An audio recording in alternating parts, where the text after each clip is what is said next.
Radhakrishnan commission 1948 से 49 आयोग आधुनिक काल की जो शिक्षा की बात कही जा रही थी, राधाकृष्णन कमीशन स्वतंत्रता के बाद ये महसूस किया गया, जो शिक्षा शास्त्री उस समय हुए उन शिक्षा शास्त्री ने महसूस किया कि अपने यहाँ स्वतंत्र भारत में कुछ शिक्षा की जो कमियां हैं उन कमियों को सुधारने के लिए, क्योंकि पहले की जो शिक्षा पद्धति थी वो ब्रिटिश कालीन थी, ब्रिटिश कालीन की स्वतंत्रता के बाद हमें अपने आप शिक्षा का जो सुधार करना था उसके लिए भारत सरकार ने एक कमीशन का गठन किया गया और उस कमीशन के गठन में विशेष तौर से जो पहला कमीशन आई वो राधाकृष्णन कमीशन, इसे विश्वविद्यालय कमीशन भी कहते हैं, क्योंकि ये जो राधा कृष्णन कमीशन खास करके राधाकृष्णन जी जो हैं इसके अध्यक्ष थे, इसीलिए इसे राधाकृष्णन कमीशन भी के नाम से भी जाना गया। इस आयोग के जो मुख्य उद्देश्य थे, जो विश्वविद्यालय में जो शिक्षा के क्षेत्र में विश्वविद्यालय स्तर पर जो कमियां थी उनको बताना, उन कमियों के सुधार के लिए निदान करना और साथ में जो अनुसंधान एवं रिसर्च के क्षेत्र में जो प्रावधान होने चाहिए उन खास करके विश्वविद्यालय लेवल तक ही सीमित था। ये विश्वविद्यालय शिक्षा के बारे में पूरी एक रूपरेखा प्रदान करने का उद्देश्य रखा गया आयोग के द्वारा। आगे है आयोग के द्वारा दिए गए, ये राधाकृष्णन जी ने पूरे देश के विश्वविद्यालय जितने भी थे उनके अध्ययन किया और उन अध्ययनों के बाद में उन्होंने विश्वविद्यालय के लिए कुछ ये आयोग जो है कुछ सुझाव एवं सिफारिशें दिए। वो इस प्रकार थे, विश्वविद्यालय शिक्षा के उद्देश्य, विश्वविद्यालय शिक्षा के जो है उद्देश्य निर्धारित किए। उन्होंने कहा कि शिक्षा का जो मुख्य उद्देश्य होना चाहिए वो व्यक्ति के सामाजिक विकास हो, आर्थिक हो, राजनीतिक हो, उन्हें प्रजातांत्रिक गुणों से निर्मित नागरिक का निर्माण कर सके, उसे व्यक्ति का वोकेशनल एजुकेशन, वोमेन एजुकेशन, ये सारी जो समाज के निर्माण की बात को रखते हुए उन्होंने विश्वविद्यालय शिक्षा के उद्देश्य को रखा था। आगे है दूसरा उन्होंने सुझाव दिया शिक्षक कल्याण, शिक्षण कल्याण दोनों इसमें समाहित है। इन्होंने ये कहा कि जो शिक्षक वर्ग हैं वो उनके कल्याण के लिए उन्होंने बात कही कि किस तरह से किस रूप में वो कैसे शिक्षक को और अच्छा शिक्षक के लिए कल्याण की बात किस तरह से सोचें, यानी हायर एजुकेशन यूनिवर्सिटी लेवल पर जो शिक्षक हैं उनके लिए उन्होंने अच्छे वेतन, उनके लिए आवास की सुविधा, उनके लिए प्रोविडेंट फंड, भविष्य निधि और इस तरह की चीजें हैं वो उन्होंने शिक्षक कल्याण के माध्यम से रखा। आगे है शिक्षा के स्तर, शिक्षा के जो स्तर है किस लेवल पर क्या हो, उन्होंने कहा कि शिक्षा के लिए जो विश्वविद्यालय स्तर पर जो भी छात्र आए उन्हें उन्होंने कहा कि पहले पूरी स्कूलिंग करके आए, यानी जो +2 2 साल का जो लोग पूरे नियमित अध्ययन किए हैं वो उनके बाद ही उनको कॉलेज स्तर पर आने चाहिए। उन्होंने शिक्षा के स्तर के लिए ये भी कहा कि जो कॉलेज में जो बच्चे हैं वो उन बच्चों की जो संख्याएं हैं उन संख्याओं के लिए भी उन्होंने कहा कि बच्चे की जो संख्या है वो कॉलेज स्तर पर 2500, यूनिवर्सिटी लेवल पर 3000 से ज्यादा नहीं होने चाहिए। तो इस तरह से शिक्षा के दोनों लेवल पर इन्होंने बताया, अपने शिक्षा के स्तर पर बोला इन्होंने, खास करके इन्होंने पूरे स्कूलिंग पूरे इन्होंने +2 जो करके आए वही आगे पढ़ें, आगे उन्हें पढ़ने का मौका दिया जाए। आगे है शिक्षा के पाठ्यक्रम, शिक्षा का पाठ्यक्रम के बारे में उन्होंने ये कहा कि जो विभिन्न तरह के कोर्स हैं उनको एक सामान्य रूप से कोर्स का निर्माण करें, जैसे पाठ्यक्रमों में एक कॉलेज लेवल पर और दूसरा आगे उनके रिसर्च के लिए। तो इन दोनों लेवल पर शिक्षा के स्तर पर भी ये था कि जैसे कॉलेज लेवल पर पहले ये था और कॉलेज में पाठ्यक्रमों के लिए उन्होंने निर्माण किया जो शिक्षा के स्तर, जैसे एमफिल, पीएचडी या ये जितने भी डिग्रीज हैं वो सारी डिग्रियों के माध्यम से उन्होंने 2 साल का पाठ्यक्रम भी रखा, पाठ्यक्रमों में उनके जो अनुसंधान के विषयों को भी शामिल किया, जो उनके विषय पहले चले आ रहे थे विषय, उन विषयों से संबंधित और क्या विकास हो सके उन पाठ्यक्रमों में समाहित किया गया विश्वविद्यालय लेवल पर। उसके आगे है शिक्षा का माध्यम। शिक्षा का माध्यम में विशेष रूप से जो है इन्होंने अंग्रेजी को तो माना ही माना, साथ में 3 तरह की भाषाएं, हिंदी भी और एक संघीय भाषा के रूप में भी इन्होंने भी माना कि शिक्षा का माध्यम हिंदी और इंग्लिश और एक संघीय भाषा जो आधुनिक भारतीय भाषा हो, इस तरह से एक शिक्षा का माध्यम पर भी थोड़ा सा ये रहा कि ज्यादा बच्चों के लिए अध्ययन करने का रहा। फिर स्नातकोत्तर प्रशिक्षण एवं अनुसंधान, जितने भी एमफिल पीएचडी की डिग्री थी उन सारे डिग्रियों में अनुसंधान को कंपलसरी किए गए। उन्हें लघु शोध एमए डिग्री के अंतर और एमफिल में उन्हें थोड़ा और विस्तारित, डिलीट में उसे और अनुसंधान करने के लिए, साथ में उन्हें ये भी ध्यान रखा गया कि जो अच्छे तरह की रिसर्च हैं, जो आने वाले समाज के लिए कल्याणकारी हैं, उनके पब्लिकेशन की भी बात कही गई। आगे है परीक्षाएं, जो विश्वविद्यालय लेवल पर इवोल्यूशन होता है, जो परीक्षाएं होती हैं, उन परीक्षाओं के लिए इन्होंने कहा कि जो परीक्षाएं का पैटर्न है निबंधात्मक है, तो उन्हें ऑब्जेक्टिव करके 3 वर्षीय की जगह 1 वर्ष के अंत में किया जाए। हर साल के अंत में करने से बच्चे के ऊपर लोड भी नहीं होगा और इवोल्यूशन अच्छा होगा। फिर उन्होंने ऑब्जेक्टिव टाइप्स के क्वेश्चन पेपर की बात कही। इस तरह की इवोल्यूशन के लिए उन्होंने परीक्षाओं के लिए विस्तार से ये एक प्लान दिए। आगे है छात्र कल्याण। छात्रों के कल्याण के लिए भी एक छात्र कल्याण संघ की बात कही गई स्थापित करने के लिए, जहां छात्रों के सारी समस्याओं का निदान कर सके, छात्रों के लिए खेलने की व्यवस्था हो, छात्रों के विश्वविद्यालय स्तर पर स्वास्थ्य की चिकित्सा के लिए भी बात कही गई, साथ में जिम्नाजियम, उसके साथ शारीरिक शिक्षा का विशेष रूप से ध्यान रखने की भी व्यवस्था की गई। छात्र कल्याण के लिए जितने भी चीजें हैं छात्र की संघ के माध्यम से स्थापित करके किया गया, करने की बात कही गई छात्र कल्याण के तहत। आगे है स्त्री शिक्षा। वोमेन एजुकेशन के लिए बढ़ावा देने के लिए विशेष जोर देने की बात कही गई कि आप वोमेन एजुकेशन को बढ़ावा दिया जाए, पर इसमें विशेष कोई रूपरेखा नहीं दी गई है, पर वोमेन एजुकेशन को बढ़ावा के लिए बात कही गई। आगे व्यवसायिक शिक्षा। व्यवसायिक शिक्षा के लिए उन्होंने ये कहा कि अपने देश की जरूरतों के हिसाब से वोकेशनल एजुकेशन को निर्मित किया जाए, रखा जाए, जो अपनाने योग्य है, औद्योगिक जो आवश्यकताएं हैं उसके लिए वोकेशनल एजुकेशन की बात कही गई। उसके आगे ग्रामीण विश्वविद्यालय। ग्रामीण विश्वविद्यालय ये कहा गया कि अपने देश ग्रामीण के लोग अधिक हैं और अपने यहाँ एग्रीकल्चर को बढ़ावा देने से हम एग्रीकल्चर में और अधिक डेवलप हो सकते हैं, आत्मनिर्भर बनेंगे खाद्यान्न के क्षेत्र में। उन्होंने ग्रामीण विश्वविद्यालय की बात कही गई। ये एक अच्छा प्लान था कि एक विश्वविद्यालय जहां भी होता है लगभग शहर में होता है, अगर एक ग्रामीण क्षेत्रों में जो विश्वविद्यालय खोलने का सुझाव था बहुत ही अच्छा सुझाव दिया गया और ग्रामीण विश्वविद्यालय को भी ऐसे खोले जाए जहां सारी व्यवस्थाएं, पुस्तकालय, प्रयोगशालाएं हों, खास करके लेबोरेटरी कृषि के माध्यम से जो ग्रामीण विश्वविद्यालय के लिए चाहिए वो सारी चीजें व्यवस्थित हों। व्यवसायिक शिक्षा में तो था कि हमें औद्योगिक विकास करना है, चाहे उसमें इंजीनियरिंग की पढ़ाई हो या कृषि की पढ़ाई हो, लेकिन ग्रामीण विश्वविद्यालय में विशेष तौर से उनको फार्म हाउस दिया गया कि उनके लिए अलग से जमीन प्रोवाइड की गई, जहां पर केंद्र के तहत एक संस्था ऐसी बने और उन ग्रामीण विश्वविद्यालयों को अनुसंधान के लिए प्रोत्साहित करे, उनके बच्चों को डेवलप करे। इस तरह की एक ग्रामीण विश्वविद्यालय की बात कही गई थी।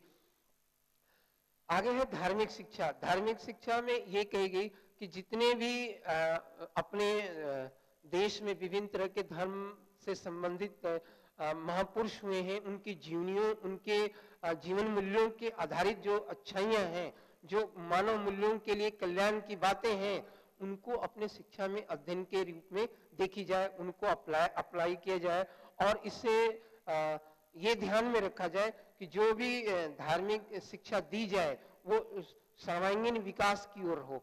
इस तरह क्या है, साथ में ये भी कहा गया कि अपने जो दिनचर्या है, इसको अपने विश्वविद्यालय की जो दिनचर्या है उसमें से कुछ मिनट मौन धारण करके हो या प्रेयर के रूप में हो, जिस रूप में हो, एक कुछ पल धार्मिक रूप से एक शुरुआत करने से पहले 2 मिनट का ही सही कुछ न कुछ रखा जाए, ताकि दिनचर्या शुरू होने से पहले एक अच्छा दिन निकले, ढंग से क्रियाकलाप हो सके, एक पीसफुल आए। इस तरह की चीजें भी धार्मिक शिक्षा में रखी गई थी। राधा कृष्ण कमीशन जो दी गई थी, राधा कृष्ण कमीशन के कुछ दोष भी थे। ये जो आयोग बनी थी, विश्वविद्यालय आयोग, इस विश्वविद्यालय आयोग में जो राधा कृष्ण कमीशन के तहत जो कुछ अवगुण हैं वो इस प्रकार है। शिक्षा के माध्यम के प्रश्न पर जो गंभीरता से विचार नहीं किया गया, यानी इस तरह से कि इतने जो लैंग्वेज है, लैंग्वेज हिंदी हुई, संस्कृत हुआ या इंग्लिश हुई या जो कोई एक लैंग्वेज हुई होती तो ज्यादा विकास करता। तो ये एक माध्यम के प्रश्न पर गंभीरता से विकास नहीं विचार किया गया। और दूसरा है धार्मिक शिक्षा को अधिक महत्व न देना। हम देख रहे हैं कि प्राचीन काल से लेकर के जितने भी काल में शिक्षा का जो विकास हुआ उसमें महत्वपूर्ण रोल एक धार्मिक शिक्षा का रहा।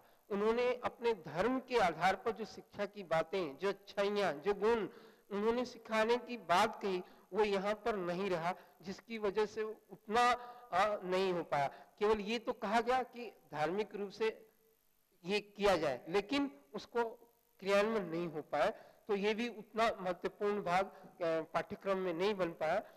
तीसरा है स्त्री शिक्षा पर अधिक ध्यान न दिया जाना। देखा गया कि यहाँ जो आयोग के द्वारा स्त्री शिक्षा दी गई थी वो एक उनके लिए विस्तार से कुछ क्रियाकलाप या कुछ विषयों के बारे में विशेष रूप से चर्चा नहीं थी। केवल वुमेन एजुकेशन के लिए कही गई कि वुमेन एजुकेशन होना चाहिए, विशेष रूप से रूपरेखा तैयार नहीं थी। आगे ललित कलाओं की शिक्षा की अवहेलना, ललित कलाओं की शिक्षा की जो अवहेलना थी, जो हम तो आधुनिक शिक्षा की बात तो किए, हमें व्यावसायिक शिक्षा की बात तो किए, जो हमारी कला थी, जो हमारी ललित कलाओं की जो शिक्षा से संबंधित थी, वो प्रायः यहाँ धूमिल होती दिखती है। वहाँ इनको उतना पाठ्यक्रम में आधार नहीं मिला, आगे ये उतनी बढ़ नहीं पाई। आगे ग्रामीण विश्वविद्यालयों की विशेष रूपरेखा नहीं दी गई, यानी ग्रामीण विश्वविद्यालयों के लिए कही तो गई कि यहाँ किया जाना चाहिए, लेकिन कैसे किया जाना चाहिए, किस रूप से किया जाना चाहिए, उनका क्या रूपरेखा हो, ग्रामीण विश्वविद्यालय के लिए कोई विस्तार से रूपरेखा नहीं दी गई। ये तो इस कमीशन के दोष रहे हैं। बाद में ये देखा गया कि जब हम शिक्षा विश्वविद्यालय स्तर की शिक्षा की तो बात हम सुधार की किए, लेकिन हमें ये महसूस हुआ बाद में, लोगों का ये मानना रहा, शिक्षाविदों का, कि हम अपने विश्वविद्यालय स्तर की शिक्षा की बात तो कर रहे हैं, लेकिन विश्वविद्यालय स्तर की शिक्षा कहाँ से जा रही है? माध्यमिक शिक्षा से जा रही है। माध्यमिक शिक्षा को अगर जब तक हम ठीक नहीं करेंगे, विश्वविद्यालय के स्तर कितना भी सुधार लें, हम उसे आगे और अच्छा करने में सक्षम नहीं हो पाएंगे। इसलिए ये सोचा गया कि माध्यमिक जो हमें शिक्षा की सुधार की आवश्यकता है वो माध्यमिक स्तर से ही लागू किया जाए तो ज्यादा अच्छा रहेगा। तो इस हिसाब से ये देखते हुए देखा गया कि माध्यमिक एजुकेशन में भी बहुत तरह की शिक्षा में कमियां थी। उन कमियों के देख रेख के लिए एक माध्यमिक शिक्षा आयोग का गठन किया गया, और इस आयोग का मुख्य उद्देश्य ये रहा कि माध्यमिक शिक्षा आयोग के क्या कमियां हैं, उनमें उन कमियों के देने के लिए सुझाव, उन कमियों को दूर करने के उपाय, और इन सारी चीजों को इन्होंने उद्देश्य को बना करके माध्यमिक शिक्षा का आयोग का गठन किया गया था। इसके सुझाव निम्न प्रकार से थे। माध्यमिक शिक्षा के उद्देश्य, माध्यमिक शिक्षा के जो उद्देश्य उन्होंने रखा कि इस स्तर पर, माने माध्यमिक लेवल पर जो है, बच्चे के अंदर एक प्रजातांत्रिक गुणों के विकास के लिए, बच्चे के अंदर प्रजातांत्रिक गुणों के विकास के लिए सामाजिक रूपरेखा, सामाजिक, राजनीतिक और ऐतिहासिक, साथ में गणित, विज्ञान और सारी चीजों को समाहित किया जाना चाहिए। और माध्यमिक शिक्षा के उद्देश्य में ये ध्यान में रखते हुए उनके अंतर्गत ये शिक्षा का प्रावधान किया जाना चाहिए। माध्यमिक शिक्षा का पुनर्गठन, माध्यमिक शिक्षा का पुनर्गठन जो किया गया, उन्होंने ये कहा कि पहले तो प्राइमरी 4 साल का, फिर 3 साल का प्राइमरी, प्री प्राइमरी 4, फिर प्राइमरी 3, फिर आगे उन्होंने 4 साल का ये बात रखी गई। उन्होंने सीनियर सेकेंडरी के लिए उन्होंने नगण्य किया कि उनको 1 साल अगर जिनको आगे प्रमाण पत्र देना है उन्हें 1 साल के लिए अलग से पढ़ाई करा करके एक माध्यमिक शिक्षा का पुनर्गठन किया गया, ताकि आगे शिक्षा का विकास ढंग से किया जा सके। भाषाओं का अध्ययन, ये इस लेवल पर प्राय ये था कि बच्चे जो हैं प्राइमरी लेवल पर जितने भी स्कूल हों वो सारे स्कूल लोकल लैंग्वेज को प्राथमिकता दी जाए, लेकिन साथ में जैसे वो आगे आए उन सेकेंडरी पर, उस सेकेंडरी पर आते ही इनकी लैंग्वेज जो है वो हिंदी और साथ में प्रांतीय भाषा और कोई एक आधुनिक भाषा के रूप में भी स्वीकार किए जाए। तो भाषा के अध्ययन पर इनका भी थोड़ा लंबा ही रहा। इन्होंने भी भाषा के आधार पर जो त्रिभाषा फॉर्मूला के रूप में निर्मित की गई। तो आगे पाठ्यक्रम के निर्माण में भी दोनों तरह के पाठ्यक्रम, कोर विषयों की बात कही गई, दोनों तरह के विषयों के साथ विज्ञान एवं कला की बात कही गई। पाठ्यक्रम में एक तरफ से प्रयोगात्मक भी को भी शामिल किया गया, साथ में ये भी कोर विषयों के लिए विशेष रूप से सारी चीजों का निर्माण करते हुए माध्यमिक स्तर से ही शुरुआत की गई, ताकि आने भविष्य के लिए वो एक निर्मित हो सके। पाठ्यक्रमों के विषय में मिडिल और सेकेंडरी स्कूल पर अलग अलग किए गए थे। मिडिल और सेकेंडरी दोनों के लिए अलग अलग पाठ्यक्रमों का निर्माण करके उनके लिए एक रूपरेखा दी गई जो शिक्षा के लिए आगे विकास हो सके। शिक्षण की विधियां में क्रिया विधि, योजना विधि, प्रयोगात्मक एवं प्रदर्शन विधि के माध्यम से विशेष जोर दिया गया, ताकि जो इन विधियों के माध्यम से बच्चों के अंदर शिक्षा के प्रति जो है अच्छे से जुड़ाव लगाव हो और वो आगे डेवलप हो सके। पाठ्य पुस्तकें, माध्यमिक स्तर पर यह देखा गया कि जहां विश्वविद्यालय स्तर पर कोई एक पाठ्य पुस्तक नहीं तैयार ढंग के नहीं कर सकते थे, लेकिन माध्यमिक शिक्षा आयोग में इस तरह के एक विशेष ध्यान रखा गया कि एक केंद्र स्तर से ऐसी संस्था ये करे जो माध्यमिक शिक्षा के पूरे स्तर को, पाठ्य पुस्तक को एक टेक्स्ट बुक के रूप में एक स्थापित हो, उसे एक स्टैंडर्ड बनाया जा सके, इस तरीके को ध्यान में रखा गया। आगे है धार्मिक शिक्षा। धार्मिक शिक्षा के बारे में ये बताई गई कि धर्म के जो नैतिक मूल्य हैं, जो चरित्र निर्माण की बातें हैं, जो मूल्य हैं, जो हर प्रत्येक महापुरुषों या जीवनियों की जो आधारित, जो उनके जीवनी से आधारित है, उनको धार्मिक शिक्षा के तहत दी जाए, ताकि बच्चों के अंदर धर्म के प्रति सौहार्दपूर्ण भाव उत्पन्न हो, अपने धर्म और दूसरे धर्म, दोनों धर्मों के बीच को एक संवेदना को, एक सौहार्दपूर्ण भाव को उत्पन्न हो सके। इस तरह की चीजें माध्यमिक शिक्षा में लाई जाने की बात कही गई। चरित्र के निर्माण में भी ये विशेष जोर दिया गया कि जो व्यवहार में निर्मित हो सके, जो शिक्षा के संदर्भित जो चरित्र के गुणों को निर्मित हो सके, ऐसा एटमॉस्फेयर निर्माण किया जाए। इस चीजों को, चरित्र निर्माण की शिक्षा को दिया गया। मोरल एजुकेशन की बात विशेष तौर से की जाने लगी।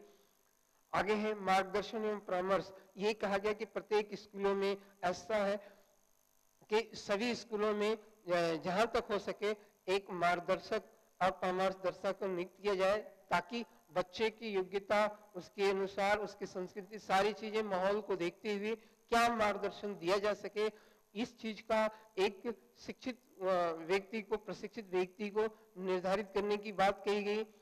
आगे है शारीरिक एवं स्वास्थ्य शिक्षा। बच्चों के शारीरिक एवं स्वास्थ्य शिक्षा के लिए एक फिजिकल एजुकेटर भी रखने की बात कही गई। जैसे शारीरिक शिक्षा बीपीएड किए हुए टीचर, प्रशिक्षित टीचर की बात कही गई, जहां बच्चे के शारीरिक रूप से स्वस्थ होने की बात, देख रेख, उनके अस्पताल की भी बात कही गई, उनका अगर स्वास्थ्य नियमित चेकअप करने की बात कही गई, तो शारीरिक एवं स्वास्थ्य शिक्षा पर विशेष जोर देने की बात कही गई। स्वस्थ शरीर में स्वस्थ ज्ञान की बात जो होती है उस दृष्टिकोण से रखी गई। परीक्षा एवं मूल्यांकन, इस काल में जो एग्जामिनेशन इवोल्यूशन था वो पहले के तुलना में एक ग्रेडिंग की बात कही गई, ग्रेड के हिसाब से रखे जाए, वो परीक्षाएं जो हों एक नियमित रूप से हों, ऑब्जेक्टिव किए जाए, जो निबंधात्मक से के बजाय ऑब्जेक्टिव हो, ये परीक्षा से संबंधित सारी चीजें की गई। आगे अध्यापकों की स्थिति, अध्यापकों के देखा गया कि माध्यमिक शिक्षा के एजुकेशन में जो है अध्यापकों की स्थिति को भी सुधारा जाना चाहिए। अगर अध्यापक की स्थिति में सुधार होता, बच्चों के जो शिक्षा है माध्यमिक शिक्षा उसमें अपने आप सुधार की बात होगी। इसलिए इनके लिए अध्यापकों की स्थिति को सुधारने के लिए भी, जैसे विश्वविद्यालय आयोग ने कहा, इन्होंने भी कहा कि माध्यमिक शिक्षा के जो अध्यापक हैं उनके लिए प्रोविडेंट फंड, आवास, जीवन बीमा, इस तरह की सारी जो चीजें हैं जो उनकी स्थिति को सुधारने के लायक किए जाने चाहिए। अध्यापक प्रशिक्षण, माध्यमिक शिक्षा आयोग में टीचर ट्रेंड की बात कही गई कि एक प्रशिक्षित टीचर को अप्लाई किए जाए, उनको इस बात का विशेष रूप से ध्यान दिया जाए कि किस हिसाब से ट्रेंड टीचर एक अच्छे तरह से पढ़ा सकते हैं, उसे अध्यापक प्रशिक्षण की बात कही गई। ये तो माध्यमिक शिक्षा के सारी चीजें रही। अब माध्यमिक शिक्षा के जो शिक्षा में भी कुछ ऐसे दोष हैं जो वो दोष इस प्रकार निकले। पहला है, स्त्री शिक्षा के विषय में कोई विशेष सुझाव नहीं दिया गया। वुमेन एजुकेशन की जो बात कही गई थी, इस समय जो सेकेंडरी लेवल पर वुमेन एजुकेशन कैसे हो, उनके लिए जो पाठ्यक्रम बनाए जाए वो किस हिसाब का पाठ्यक्रम हो, क्योंकि एक सामान्य पाठ्यक्रम जो एक वुमेन एजुकेशन के लिए जो पाठ्यक्रम होने चाहिए वो कुछ विशेष थोड़े गृह विज्ञान और जो विषय हैं ललित कलाएं, उनको समाहित करने की बात होनी चाहिए थी विशेष तौर पर, वो ज्यादा विस्तारित में सुझाव नहीं दिए गए। आगे है छात्रों द्वारा 3 भाषाओं का अध्ययन। एक छात्र को 3 तरह के लैंग्वेज कंपलसरी एक तरह से पढ़ना, ये एक शिक्षा में बच्चे के ऊपर बोझ का काम हुआ, जो कि एक कमी के रूप में देखा गया। शिक्षा का राष्ट्रीयकरण के संबंध में कोई सुझाव नहीं दिया गया। जो सेकेंडरी एजुकेशन थी वो एक नेशनल लेवल पर नहीं बन पाया। उन्हें सुझाव ये होना चाहिए था कि पूरे नेशन का एक ही माध्यमिक शिक्षा का पैटर्न हो, एक ही तरह से सारी शिक्षा का प्रावधान किए जाए ताकि एक समलिटी बने। आगे है माध्यमिक शिक्षा के को राज्य के अधीन कर देना। अब क्या है, केंद्र सरकार अपनी जिम्मेदारी से इसमें मुक्ति पा ली है। उन्होंने माध्यमिक शिक्षा को क्या है राज्य के अधीन सौंप दिया। राज्य के अधीन सौंपने से क्या पूरे राज्य पर भार पड़ा, उसके न्यायिक और व्यवसायिक दोनों व्यवस्थापक दोनों रूपों से राज्य पर ही। तो इसमें केंद्र को भी इसमें रखना चाहिए कि हाँ, केंद्र होने से क्या है कि कोई अगर राज्य अगर पिछड़ रहा है तो उसे आगे बढ़ने का मौका मिलता, अलग से प्रावधान किया जा सकता था, लेकिन इसमें नहीं है। आगे है इंटरमीडिएट क्लास को तोड़ने का सुझाव जो है गलत है। इन्होंने ये कहा कि 1 साल का अलग से प्रमाण पत्र दिया जाना चाहिए, वो अलग से करने का जो है इंटरमीडिएट क्लास को, ये थोड़ा अच्छा नहीं रहा, क्योंकि कोई भी क्लास अगर रेगुलर एक ढंग से चल रही है तो उसको अलग करने से 1 साल में वो बच्चे कहीं दूसरी जगह एडजस्टमेंट में ही प्रॉब्लम होती, कई तरह की शिक्षा में भी संबंधित ये सारी प्रॉब्लम आती है, इसलिए ये भी एक सुझाव जो है गलत रहा। अगला है माध्यमिक शिक्षालयों में फैली बुराइयों के विषय में कोई सुझाव नहीं दिया। जो माध्यमिक शिक्षा का जो मंत्रालय विभाग से संबंधित है या कह लें एडमिनिस्ट्रेशन से संबंधित है, उनमें जो फैली हुई बुराइयां हैं उन दोषों को दूर करने में माध्यमिक शिक्षा जो है अलग से कोई विस्तार से उसकी रूपरेखा चर्चा नहीं की गई, जो कि ये सबसे ज्यादा ये जरूरी था कि माध्यमिक शिक्षा की सलाहों में जो फैली हुई बुराइयां हैं उसकी एक अलग से रूपरेखा दी जाए ताकि एडमिनिस्ट्रेशन लेवल पर उसे सुधारने की बात सोची जा सके।